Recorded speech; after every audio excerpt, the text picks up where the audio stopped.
Hello and welcome to FreePod. I'm Paulette Williams-Thomas. And I'm Pat Norman. In this week's episode, the Freeport Police Department launches a safety campaign during a busy holiday travel season. The Peck Playhouse prepares to open its new permanent home. And Tutty Fest is fast approaching with a special tribute this year to service members from the Freeport area. This is FreePod for June 25th, 2026, and here is the news that you've been missing. The Freeport Police Department is encouraging motorists to make safe choices behind the wheel as officers launch a summer traffic safety campaign. The department says increased patrols will focus on speeding, distracted driving, impaired driving, and seatbelt enforcement during one of the busiest travel periods of the year. Officers are reminding drivers that even a brief distraction behind the wheel can have life-changing consequences. Police say everyone can help reduce crashes by putting phones away while driving, obeying speed limits, buckling up, and never driving under the influence of alcohol or drugs.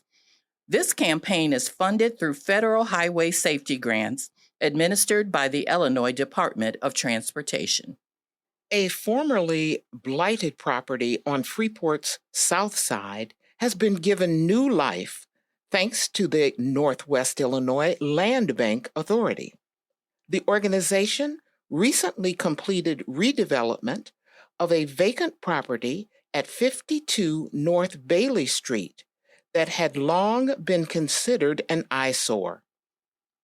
The rehabilitated home has now been returned to productive use, improving neighborhood appearance while helping strengthen local property values.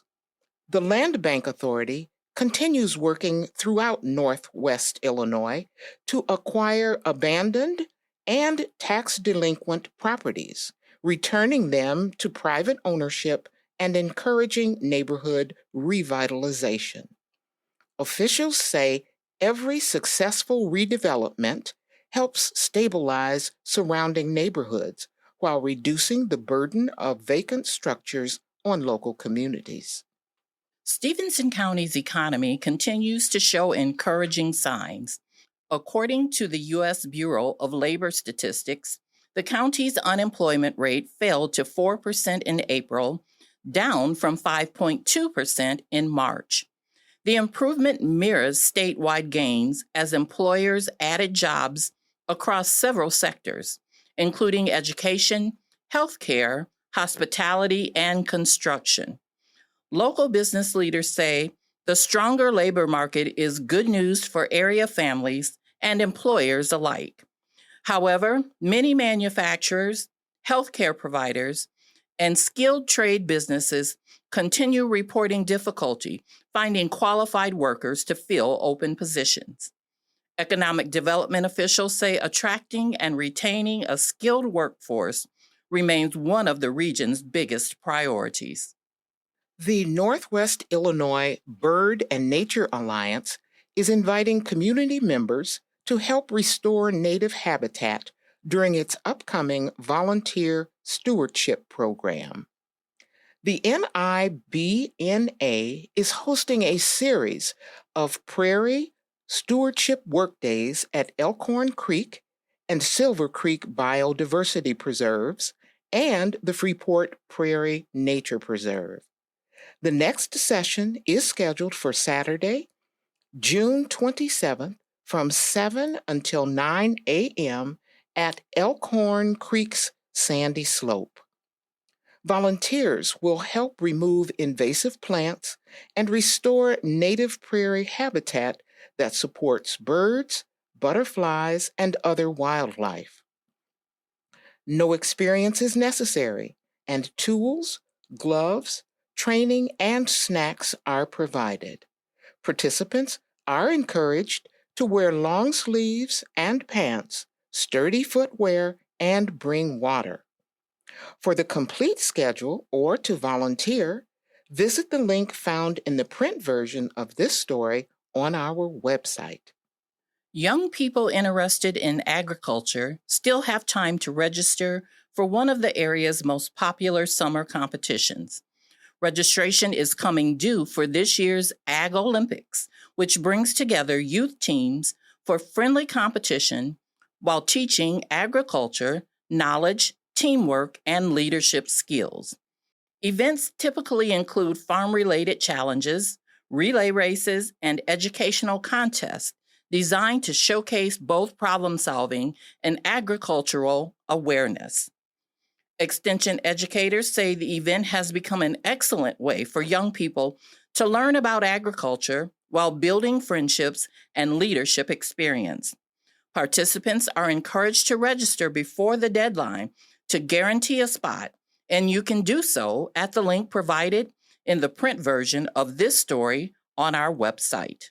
Egg prices may finally be coming down at the grocery store, but poultry farmers are facing a much different reality. The American Farm Bureau Federation says egg supplies have rebounded as flocks recover from highly pathogenic avian influenza, with bird losses dropping dramatically since early spring. While that has helped lower retail egg prices by more than 60% compared to a year ago, the price farmers receive has fallen even further, down 93%. Farm Bureau economist Bernd Nelson says many producers are now selling eggs below the cost of production, putting financial pressure on farms, especially smaller operations. Industry leaders warn that prolonged low prices could force some farms out of business, despite the recovery in egg supplies. June is Dairy Month, and throughout Northwest Illinois, the spotlight is on one of the region's most important agricultural industries.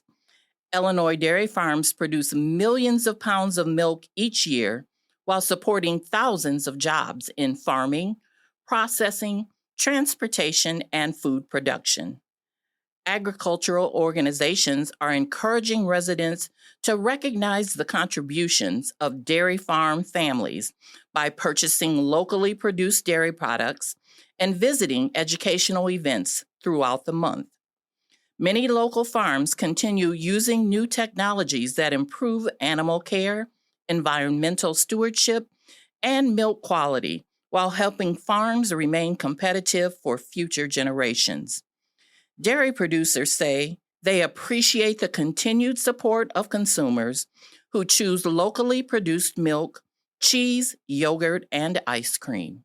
A new chapter is about to begin for the Peck Playhouse Theater. The community theater will break ground on its new home at 10 a.m. on Wednesday, July 15th at 202 West 3rd Street in downtown Pecatonica. The project will transform a former industrial building into a fully accessible theater featuring improved seating, lighting, and sound systems. Peck Playhouse purchased the building in 2024 following a successful capital campaign.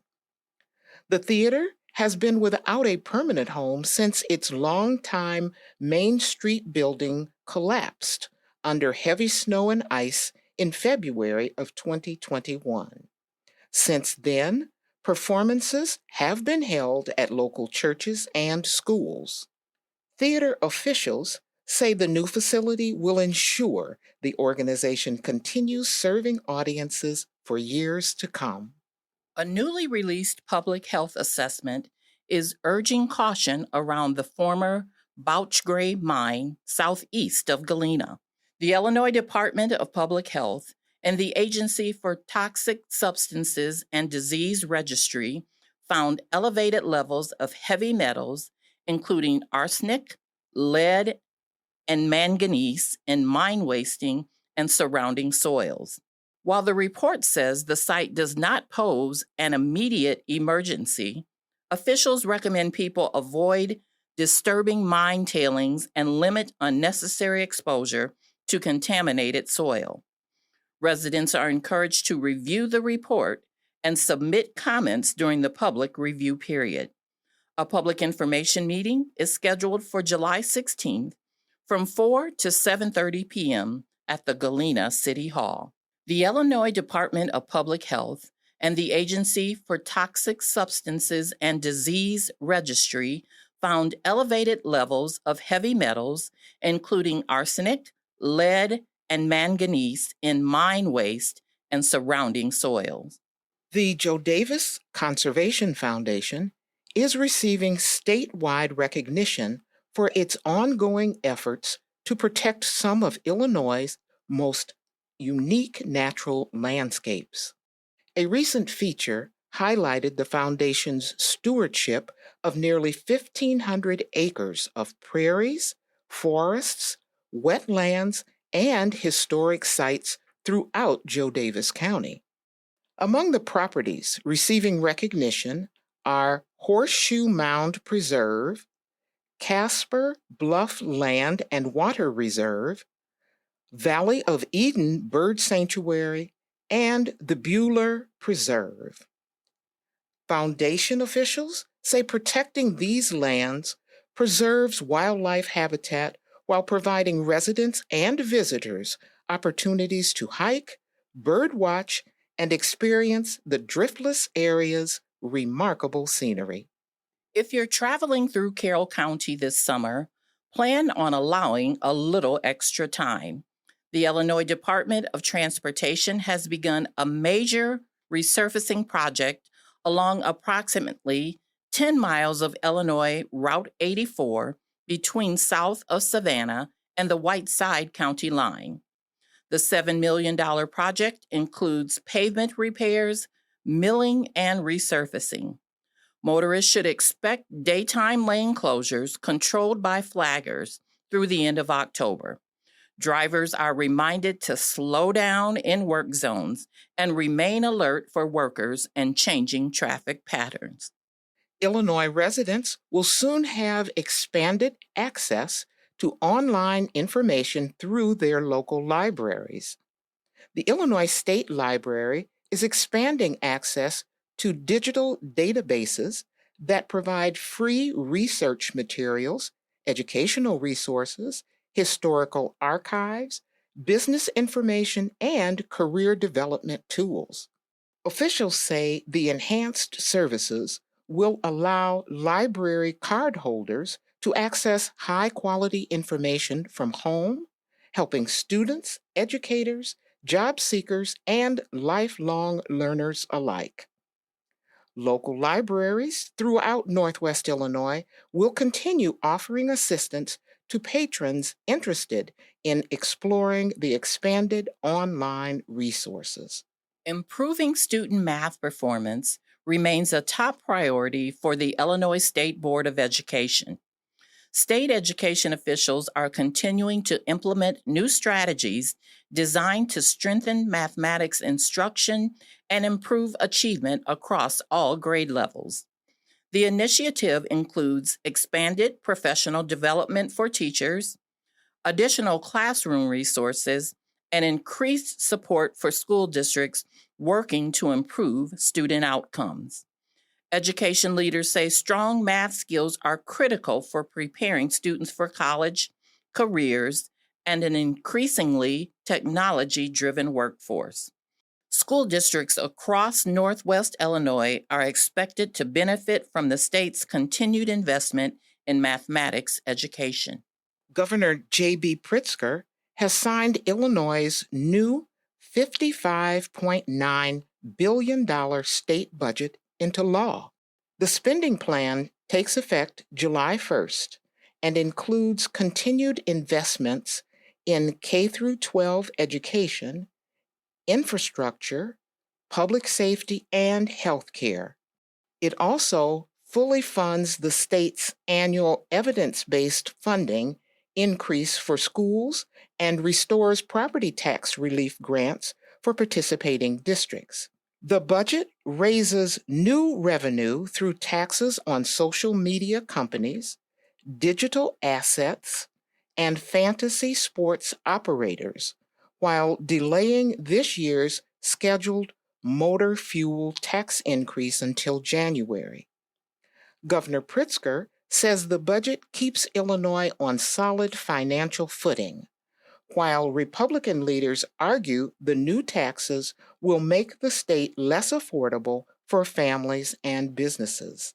Cyclists from across the Midwest will soon gather in Northwest Illinois for one of the region's premier fundraising events. The 24th annual Gran Fonda Tour Against Cancer rolls out Saturday, June 27th, beginning and ending at Crepe Park in Freeport. Riders can choose from multiple route distances designed for cyclists of all experience levels.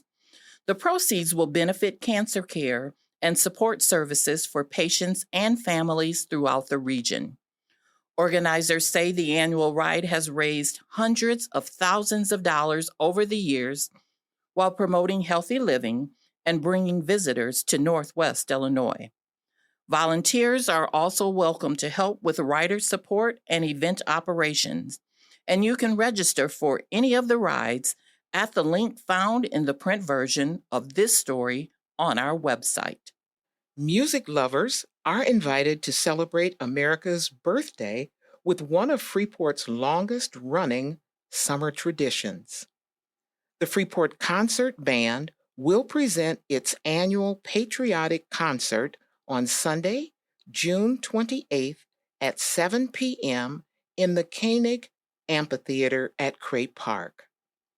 The free concert will feature patriotic favorites, military salutes, marches, and other classic American selections performed by the community band.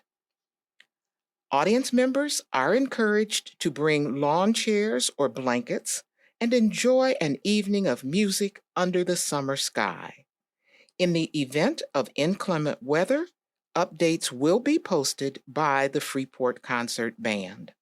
The stage is set for a powerful evening of live theater in Freeport. Winneshiek Playhouse will present American Son, the acclaimed drama by Christopher Demos Brown, on Friday and Saturday, June 26th and 27th, with performances beginning at 6 o'clock p.m. The emotionally charged play follows an estranged interracial couple as they search for answers after their teenage son is detained by police, exploring issues of race, family, and justice in America. Organizers say the production is intended to spark conversations while showcasing local theatrical talent. Tickets are free, but donations are accepted. The production is being put on by the Boys and Girls Club of Freeport and Stephenson County, with Executive Director James Ryan Jr. directing. Tutty Fest is adding a special tribute to this year's celebration. Organizers have announced that veterans will be honored during the annual festival, recognizing the service and sacrifice of local men and women who have served in the United States Armed Forces. The tribute will include a special recognition ceremony during the festival weekend, with veterans and their families invited to attend. Tutty Fest returns July 10th and 11th to downtown Freeport, featuring live entertainment, food vendors, the Tutty Baker Queen pageant, the popular 5K run and walk, children's activities, a parade, and one of the largest community celebrations in northwestern Illinois. Festival organizers say this year's recognition is intended to thank local veterans for their dedication and service to the nation.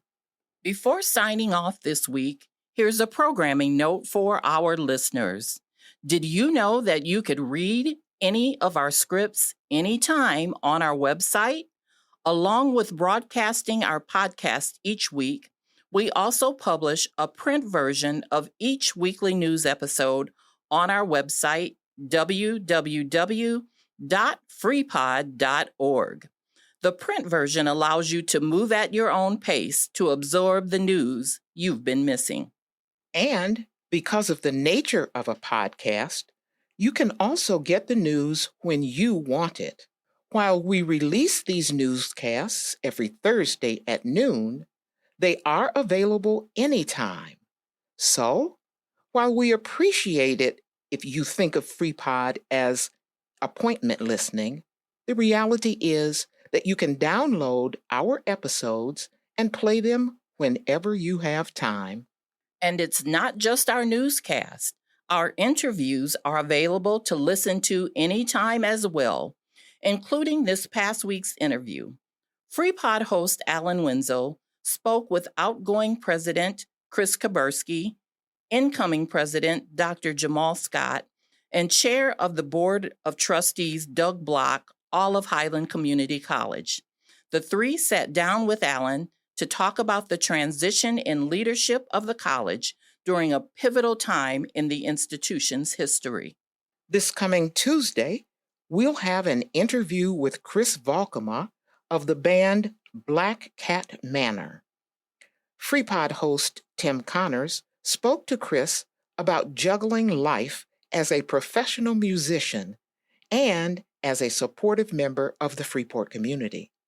That interview will be available starting at noon on Tuesday, June 30th, but you can listen anytime after that as well.